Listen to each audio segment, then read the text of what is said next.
keeping forests as forests is really paramount. Before we even talk about tree planting, I've seen research where once you get at the watershed level below 50% forests is where you start having some challenges with water quality. And in Pennsylvania, we're at 60% forested. So we got to keep an eye on that, the whole state. We do. Keeping forests as forests, keeping them well managed. We talked about the certified systems that we have, but keep forests healthy, keep them as forests, and keep them well managed is probably the first thing we have to do.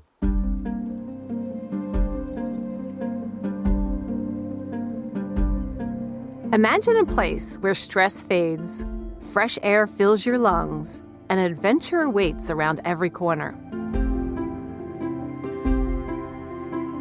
Welcome to Think Outside, the podcast that inspires you to explore, connect, and embrace the outdoors.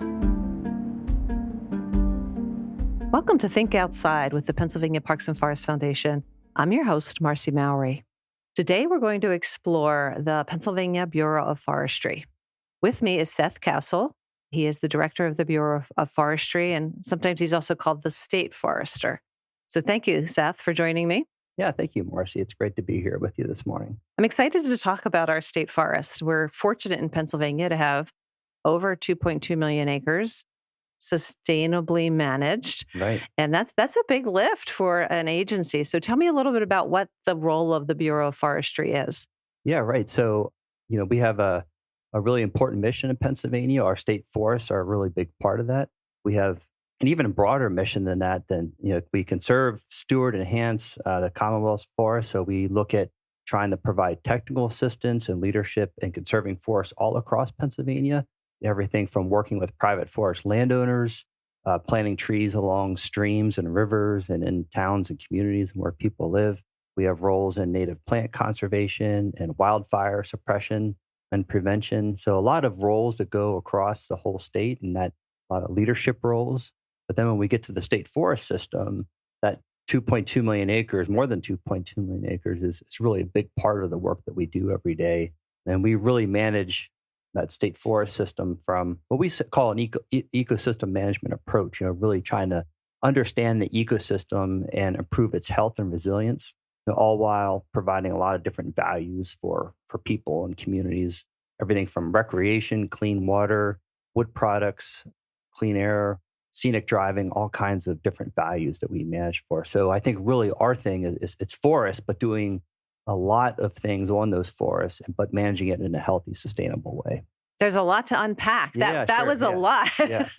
Well, let's start with ecosystems. For our listeners that don't understand what you mean by the ecosystem approach, could you define that in terms that are understandable by the public? Yeah, sure. When we think about ecosystems, really the main thing is there are plants, there are wildlife, there's habitat, there's fungi, there are all kinds of things that are interacting, all kinds of processes. And so I think ecosystem management is sort of understanding that there are a lot of processes, some of them things that we don't know about, that we have to manage within that context and do things that make that ecosystem healthier in the long run. And I'll give you an example, like with our forest management, our timber harvesting. We're harvesting trees for one of the goals is to provide wood products to society, but it's also habitat improvement, improving health and resilience of the forest. So all those things kind of come together, recognizing that humans need wood products, but also that in that management, we're also improving the ecosystem as well.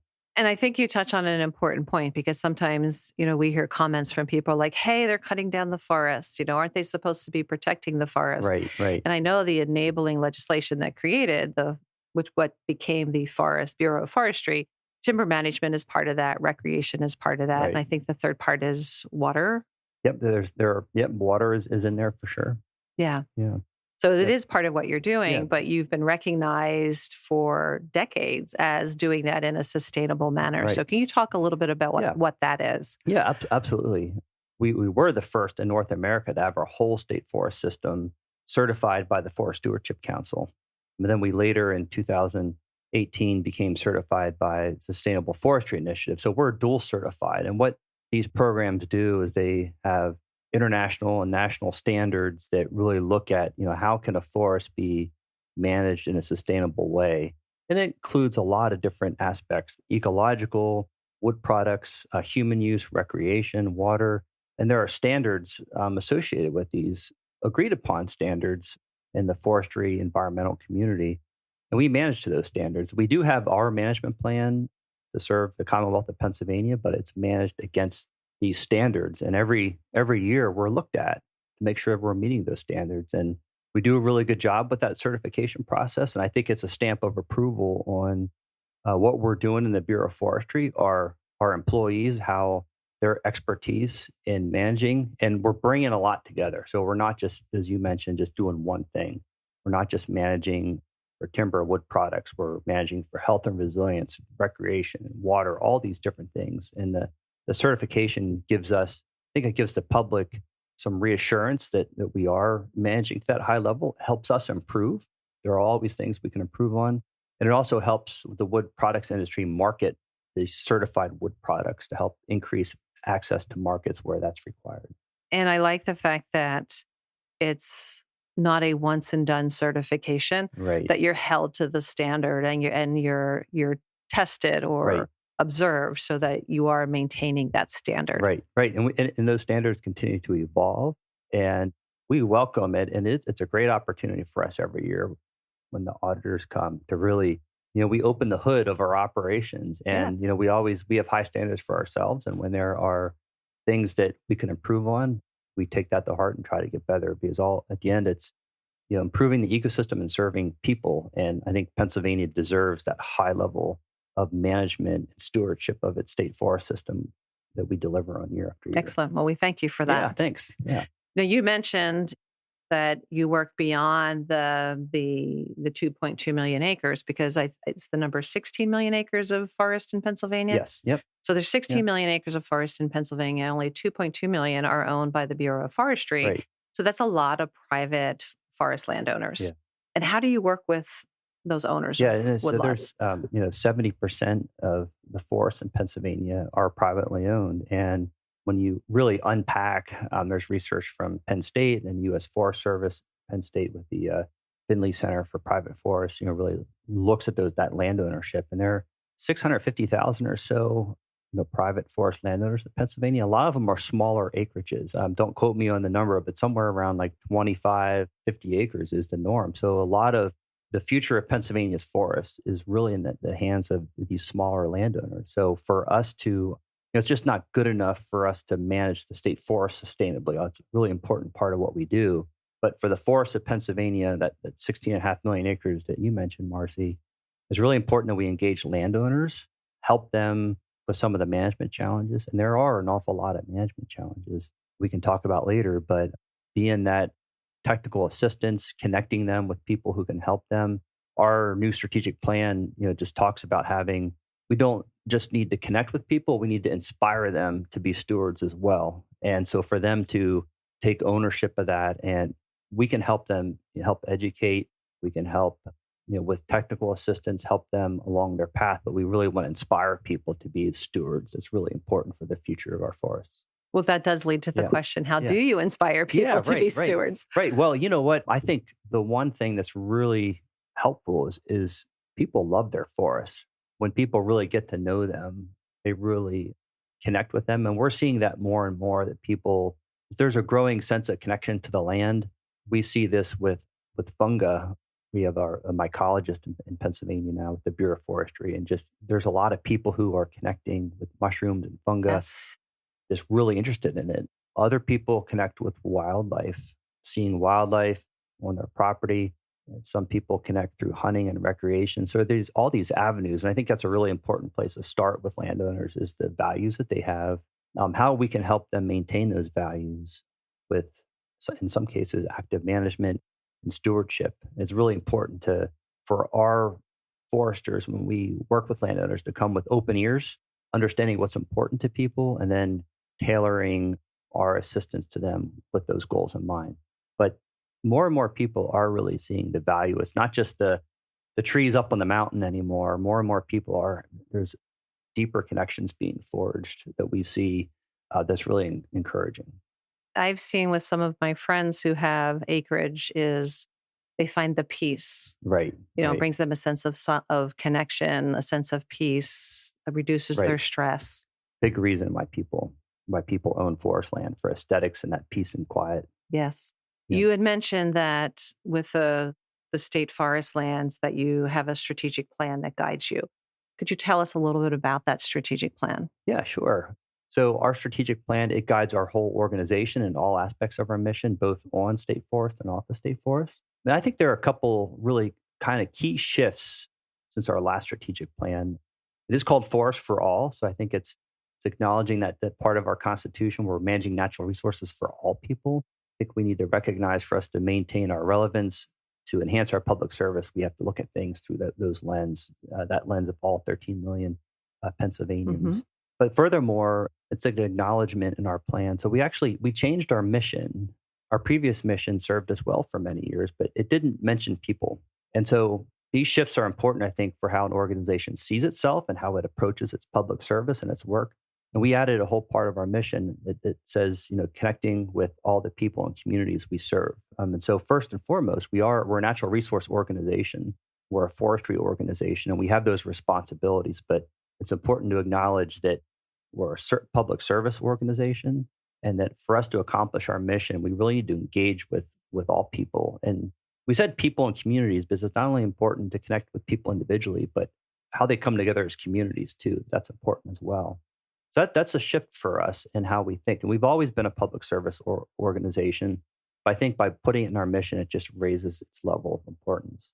And then there are some other pieces to it, just looking at adapting recreation, adapting to different recreational uses, on state forest, climate resilience, and forest health across all forests. And then also a priority we call investing in our people and teams, is just this acknowledgement that our employees do the work, and we can have the best strategic plan, a solid budget, and tools and resources. But if we don't have a really solid workforce, and we've always had that, it's been a strength, but how do we continue that over the long run? How do we invest in our workforce to get all this work done? In a nutshell, that sort of paints a picture of what we're trying to do in our strategic plan. I'd like to ask a question about your workforce, because I think when you think of the Bureau of Forestry, you think they're foresters. Right. But you have people with a lot of different job titles. Right. I mean, just give us a snapshot.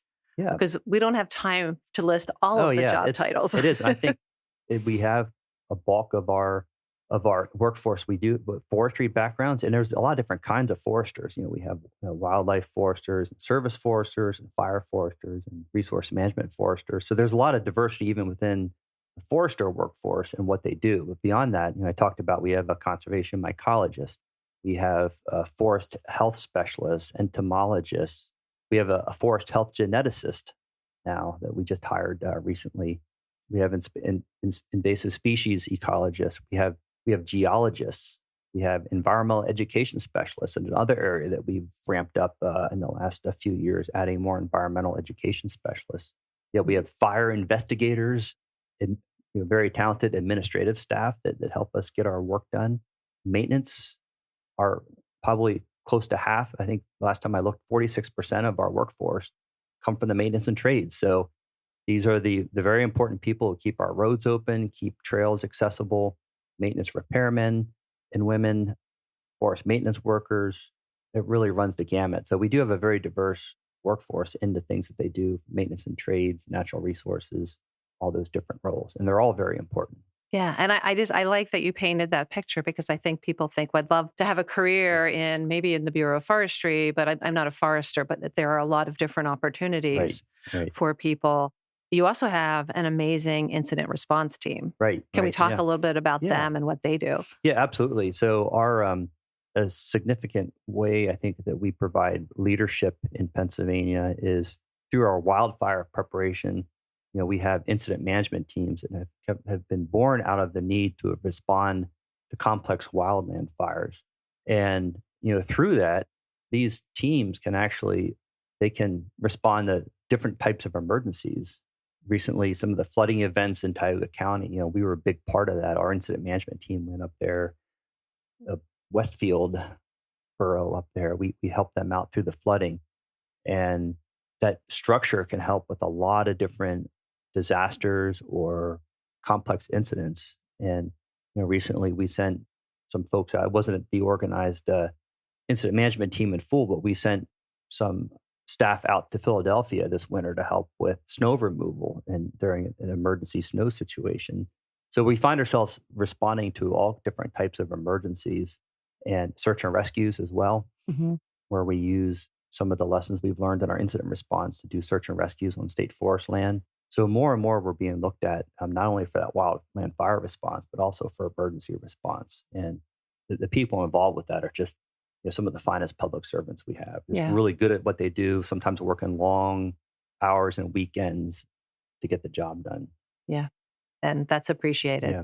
You had mentioned the different types of foresters. I know now too that you have recreation foresters. Right, recreation. And that, you're embracing that aspect of what the forest brings. What are some of the recreational opportunities that someone might find in a state forest? Yeah, incredibly diverse. In fact, we talked about that in the strategic plan about one of the roles that we have on state forests is to provide diverse recreation.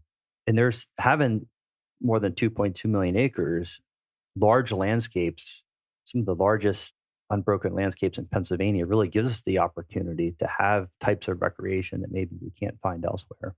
So some of the examples, and I'll think about some of the more popular things when we do surveys or public input sessions. Believe it or not, consistently one of the most popular things is scenic driving. People like to drive and view the forest. I'm actually looking forward to that this weekend. We're going up to my father, who has some mobility restrictions now in his advanced age. We're going up to northern Pennsylvania, and you can't hike very far. We're going to take a few short walks, but I'm looking forward to just driving around and looking at the scenery. I know he's looking for a change of view too. But a lot of people like doing that. And, walking and hiking is really important. We have, thousands of miles of trails on state forest. People like to picnic. Hunting and fishing continues to be a really strong role in Pennsylvania. A lot of people turn to our state forest land for all kinds of hunting and fishing opportunities. Other activities, there are rock climbing opportunities. We do have, we have 300 miles of dedicated ATV motorized recreation trails. And then we're part of and have been organizing the North Central Regional ATV Trail, where there's almost, when you include the municipal and township roads, there are almost 1,000 miles of trails in northern Pennsylvania open for ATVs. So there are motorized recreational opportunities throughout Pennsylvania and the state forest system. Snowmobiles? Snowmobiles is a big one. Thank you. That's been very. We had some really good opportunities here, and I think talking about those large landscapes. We can provide those places where people can ride for long distances. I was talking to somebody the other day, just how much they said the landscape is so different in the wintertime, and they could never experience all the scenery in any other way. So being able to have the access to the snowmobile trails that we have, thousands of miles of those, the vistas, connecting with communities, it is really a unique experience. The snow has not been cooperating as much this year. It wasn't too bad, but that's another important one. And I'm sure there's just dozens of ways. People going out in groups. I hear groups going out doing yoga together on state forest. Other types of activities like that. I miss mountain biking, which my son he's not a mountain biker, but a big gravel biker. Gravel bikes on state forest. So many different ways, equestrian. And I think really that's what's special, is it's not just one thing, it's all those things coming together across the landscape that really shines a light on the work that we do. One of the things that I enjoy about forestry trails is the quiet. Because these are large landscapes, you can go into places where you experience quiet like you may not experience in your day-to-day living. And we had worked with the Bureau of Forestry to do a video on how important quiet is to our mental health. You also have some amazing old growth forests where you just get in there and it's such a different experience than being in a young forest. Right. Like I think about the Allen Seeger Natural Area and how that makes you feel when you're standing among the giants. Yeah. Giants for Pennsylvania. Yeah. They're pretty, Yeah. Cross-country skiing, I popped into my head as well, since we did have some snow this year. Absolutely. And that's one of my favorite things to do, cross-country skiing. And I had shoulder surgery this year, and it was really difficult to see the snow and not be able to participate in that. Oh, I Because that's bet. probably one of my favorite things to do. My family has done that as well. It's a great, great activity. The quiet, if you want to explore the quiet a little bit, I think that's a big value that we have. I remember being in the Algerine Wild area when I was a teenager, several miles back in, deer hunting with my father, and just stopped. I'm like, I can't hear anything. Can't hear anything. And I really relate to that. I think it's part of our heritage, and I think it's something that we need to, as the build up areas of towns and cities get more and more built out, and it does seem like sometimes there's more and more sound out there. I think we need to have those places where people can unwind for their mental health. That's another important thing our state forests are good for improving people's mental health. Have those places where we can experience quiet. Wild areas are natural areas, and we are trying to learn more about soundscapes, and we're funding some research. There are activities on the state forest land that we need to manage, like some of our oil and gas activity, the motorized recreation, and we've done studies with both of those activities, trying to understand the sound, how it impacts people, what the sound level is, how we can mitigate for it. So I think it's something that we need to continue to manage, but I think it's a value that we really can bring to the table in Pennsylvania. You can go somewhere where it's quiet. Yeah, I appreciate that, because that is one of the aspects of the forest that are so important to me. Yeah. And many others. Right. You mentioned a lot of different activities, and camping popped into my head because you do have primitive camping, you have roadside camping, you also have water trails that run through the forest, which allow canoe and kayak camping. So can you touch a little bit on the camping opportunities in a state forest? Yeah, right. And it is, I'm having such a good time because as you're talking about these things, I'm remembering things and experiences out in the state forest that I had personally. And it's just great to be able to provide those experiences to so many people. We do have different types. We have, I'll bring up the word, we have diverse opportunities for camping. I can go the state forest land close to my house, Weiser State Forest. There are equestrian camping areas where they're specifically designed to have camp with horses and turn with the trailers. So there's those kinds of opportunities. We have opportunities for people with campers. I think where we really shine is some of our primitive camping. So I think there's different types. You have you're backpacking, you're in a water trail and you have a tent and you're allowed to camp. You follow certain rules around water and campfires. I did a lot of that when I was younger. I still threaten to do it a little bit more as I'm getting older, but I did a lot when I was younger, and I just loved that. Just being out in the middle of the woods and camping and a primitive camping experience as part of backpacking or an overnight trip. I think there aren't that many places you can just do that anymore. I think that's a big value that we bring. And you mentioned the water trails. I also can think of an experience with my son going out on the Susquehanna before he left for military basic training. That was the last thing we did together. Oh, nice. What a good memory. Left. Yeah. And camped on an island. And it is really a unique experience. And we have the Bureau of Forestry. We manage and own a lot of river islands.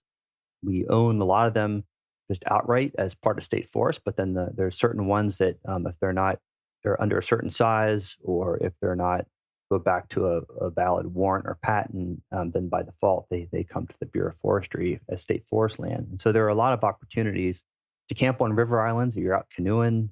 We have some designated primitive campsites, like in the Pine Creek Valley. There's some designated sites for primitive type camping on the water trail. So there are all different sorts of experiences that you can have, from parking your car and camping to canoeing and camping, a lot of different opportunities. But just a great way, like you're just immersed, and that's what I always appreciated about it. You're immersed in the state forest day and night. It's not just you don't feel as much like a visitor, yes, when you camp. You feel like you're part of it. Right. And we'll clarify that with the car camping, you do need to make a reservation, and there is a fee for that. Right. But it's rustic camping. There are no showers, there are no latrines, so be prepared. But if you're backpacking or canoeing, it's helpful to let the district know that you're camping. So if there's an emergency, and if you're going to be you have to be one night, correct? So our primitive camping, if you can't use the state forest rules and regs, you can't use the car to assist you. So basically what that's saying is, for if you're backpacking, you're out in the backcountry and you stay there one night, certain distances from waterways, you can't stay there for more than one night. So it's really designed for low impact. You're camping, moving. Same with the water trails. But it is really important to let the forest district know. And I think it is always good to contact the forest district. There are, help you understand the opportunities that are out there. Our website is always a good source. And we do have some of those camping sites, like you mentioned, they don't have necessarily a lot of amenities, but you can reserve them for a small fee. So when you get there that you can camp. But there's typically fire ring and a picnic table. Right. So you do have some amenities. Some amenities, right. But you don't have, maybe quite not the same level of you were staying at a state parks, like a shower house. Correct. And those kinds of facilities. Oh, you had mentioned wild and natural areas. Yeah. Can you tell us what those are? I love talking about wild natural areas.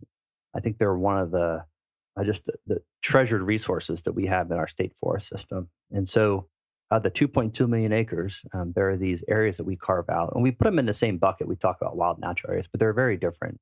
Natural areas are usually, there's like an ecological resource, like a wetland or a bog, or like a geologic resource or a scenic resource that and they're usually smaller, that we say, this is so special, we're really going to we want to enhance the character of these areas, and we're not going to, allow like a lot of signage, or we're not going to be we might put a parking lot at the edge of them, but we're not putting a parking lots for infrastructure in them. We don't allow camping in them. They're supposed to really be set aside to promote that ecological value. So you mentioned old growth. So those are other areas, natural areas like the Allen Seeger. There's a lot of different examples of the kinds of ecological resources that we're trying to manage for. So that's the highest protection that we have in Pennsylvania on the state forest system. And then the wild areas are a little bit different. They're meant to be larger areas. They're at least 3,000 acres, and we have some a lot more, like the Hammersley Wild Area. But these are large expanses. They're the closest thing that we have to the wilderness in Pennsylvania. They're managed for backcountry opportunities. They're roadless areas. You're not allowed to have roads through these areas. They're trying to maintain the wild character of the landscape. And these are really special places as well. But we're really, when we talked about quiet, and those are the first places I would go to, some of our wild areas for that peace and quiet. But they're just a wonderful part of our systems. And we don't, unless there's a special circumstance, we don't do active forest management like timber harvesting or oil and gas development. Just really keep things to a minimum. Let nature take its course, have those backcountry areas. But I will say, though, that it is getting harder just to let nature take its course. There are so many impacts to the system. I think we're wrestling a little bit with is a hands-off approach really the right way to enhance some of these values? So it's a kind of a philosophical discussion we're having. But overall, these are just wonderful landscapes that we try to leave alone and kind of give folks a remnant of what our forests used to be like many centuries ago. I think about the Hemlock Natural Area, which is one of the ones that was originally know that we're not actively managing it yet. The hemlock woolly adelgid had such an adverse impact. So it changes it. There's this balance that you have to maintain. And it is, I imagine there's some deep conversations that are happening surrounding that. You had mentioned when you initially started about water and water quality, and we had worked with the Bureau of Forestry as well on looking at trees, clean water, and the craft beverage industry in the Commonwealth of Pennsylvania. Because I don't know that people always connect the fact that trees are critical to our water quality and our water system. And you mentioned about planting trees along water courses, riparian plantings. So can you talk a little bit about how you're managing the forest and working in communities to protect water quality? Yes. Water is so important. And before I talk about present day, I just want to make a point that Myra Lloyd Dock, just someone I just respect immeasurably, that's really how she got the attention of a lot of influential people back in the late 1800s, early 1900s, is not too far from here in the Susquehanna, seeing the muddy water coming down and making that connection to forest conservation and something that's so important to human life really helped spawn the conservation movement. And Pennsylvania was viewed as like the three big rivers in Pennsylvania. We are in a lot of ways the headwater state to these major river systems. So that really helped us kickstart the conservation movement, not only Pennsylvania, across the U.S. I think to start, before we get into those restoration efforts, is keeping forests as forests is really paramount. Before we even talk about tree planting, I've seen research where once you get at the watershed level below 50% forests is where you start having some challenges with water quality. And in Pennsylvania, we're at 60% forested. So we got to keep an eye on that, the whole Yes, we state. do. Keeping forests as forests, keeping them well managed. We talked about the certified systems that we have. There's other ways to be sustainable around forest management, but keep forests healthy, keep them as forests, and keep them well managed is probably the first thing we have to do. But then when there's situations where you don't have forests, and that's where you get into how do we improve the water quality. So our watershed forestry, streamside forests, sometimes called riparian buffers, planting trees along streams, really important for water quality, Chesapeake Bay, habitat, and even potentially recreation as these trees and forests grow and create these corridors of forest along streams and rivers. So doing that, there's all kinds of research out there about those benefits. It's almost instant. As soon as you start planting trees, they start growing, they bring insects, they bring wildlife, they start to stabilize the soil, start to put organic matter into the streams that help with aquatic insects and trout and other fish. That's really important. But then in cities and towns and where people live also, just planting as many trees as we can and having a canopy of trees, helps slow down stormwater, helps provide habitat, all those things, clean air, provide shade for people. All those things are just really important in the built environment to put as many trees as possible. But you can't put them everywhere. Put them along streams, put them where people spend their time so they can enjoy them. Yeah. It is one thing that people could do to help with water quality, Absolutely. to help with air quality, to help with, a lot of municipalities have stormwater issues, to help protect birds, is to plant a tree. Yeah. Yeah. And I want to pick up on that point because we have talked about the state forest system. We've talked about millions of acres. We talked about landowners with 20 or 30 acres or 50 acres. But you bring up a really good point is that you don't have to own land like that. You can do a lot in a very small space. Your corner of the world, the public park in your community, if you plant native plants, if you plant a shrub, if you plant a couple trees, you can have a big impact. That impact adds up over time. And so I don't want people to think that they can't be stewards of Penn's Woods. Everybody can be a steward of Penn's Woods in some way. And sometimes just planting a tree is one of the most powerful things that you can do for the environment and for your community. Yes. And you mentioned climate resiliency. Right. I believe it's the number one thing that you can do to help with climate resiliency. Yeah, absolutely. Not only from an ecological perspective, but Secretary Dunn talks about this a lot of just in the human built environment in our towns and cities and where we live. As it gets warmer, people want shade. It's going to be more and more important to cool off these communities. And you see it, spikes in temperature in the summertime. You're seeing it more and more, and having trees that provide that shade to cool our buildings. It is important now. It's going to be even more important in the future. There's one tree in the parking lot here at our office, and you find in the summer people come in early and earlier to be the person who gets to park in the shade. Right. I'm like, why can't we just plant more trees? Yeah, I know. Because everybody tries to get underneath the tree. All kinds of values trees provide. Yes. Who likes to get in a car that's 100 degrees? As we start to wrap up, we're recording this just as we're starting to get into wildfire season. Yeah. So what can listeners do to reduce the potential of starting a wildfire? Yeah, because in Pennsylvania, many of them are human caused. Right. That's true. Yeah. And I took my dog for a walk this morning before I came here, and I could feel it. It was getting warm already. Yes. And it was 70 some degrees yesterday. Warm season grasses, the leaves drop very quickly. And it's March. But a lot of people don't realize that because we associate April with rain, but it's actually it's the lowest humidity month in Pennsylvania, because without the canopy and the trees and the green grass, the green leaves, and the sun going right to the forest floor, it dries out very quickly. Even if you have rain in the morning, you'll be dry and having wildfires in the afternoon.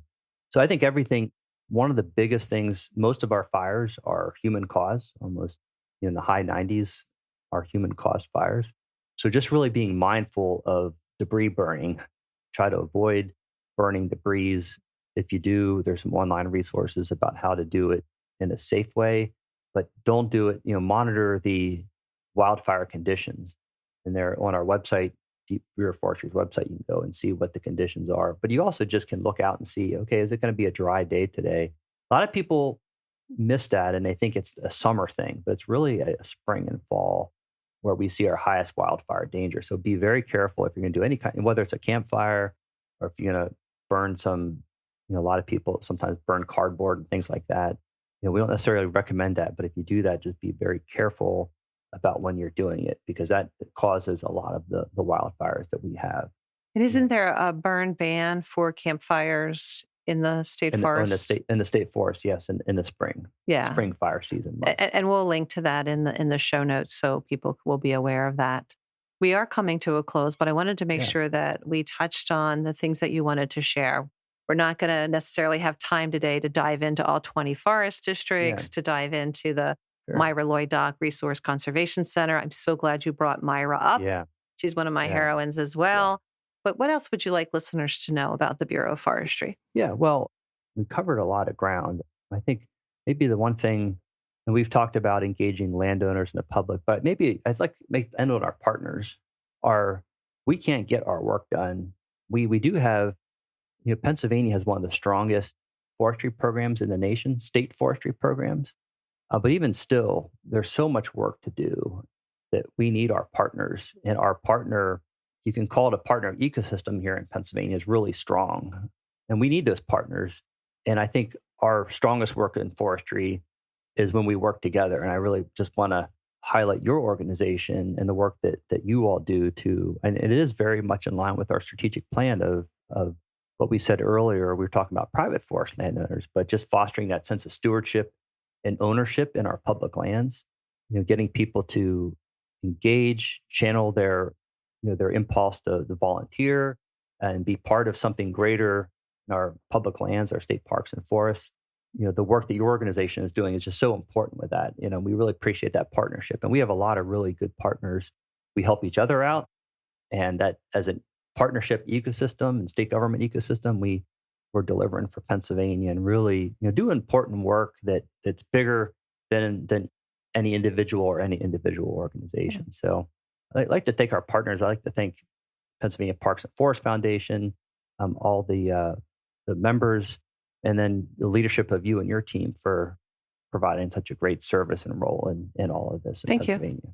Thank you. And we are working with you right now, the Bureau of Forestry, to launch a Trail Stewards program, which would allow people to volunteer more on their time schedule, as well as, the releasing the Stewards of Penn's Woods, where people could, we'll use the word adopt, a vista, to be somebody that goes out there periodically just to give it a little love.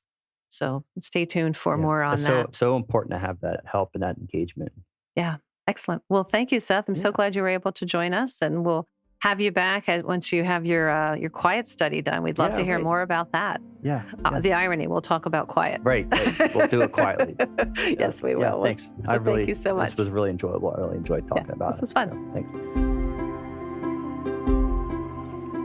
Thank you for listening to Think Outside, where every episode invites you to discover new places, build confidence, and find inspiration in nature. Love the show? Subscribe for more inspiration, share with a fellow explorer, and let's keep thinking outside together. For more resources and inspiration, visit thinkoutsidepodcast.org.